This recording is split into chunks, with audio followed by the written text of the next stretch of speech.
உலகில் தாயின் இடம் மிகவும் உயர்ந்தது. அந்த ஓர் இடத்தில்தான் மிக உயர்ந்த சுயநலமின்மையை கற்கவும் செயல்முறைப்படுத்தவும் முடியும். தாயன்பை விட மேலான அன்பு ஒன்று இருக்க முடியுமானால் அது இறை அன்பு மட்டுமே. மற்ற எல்லாமே தாழ்ந்தவைதான்.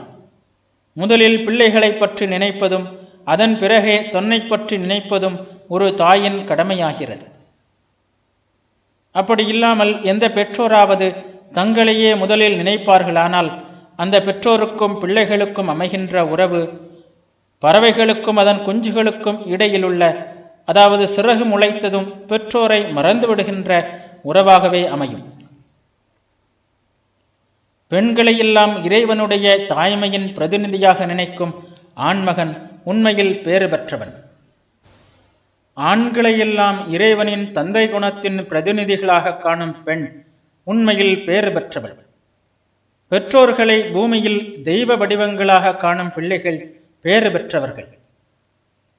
நாம் உயிர்வடைவதற்குரிய ஒரே வழி நம்முன் இருக்கும் கடமைகளை செய்வதாகும். அப்படி செய்வதன் மூலம் வலிமையை பெருக்கிக் கொண்டே சென்று இறுதியில் உயர்நிலையை அடைந்து விடலாம்.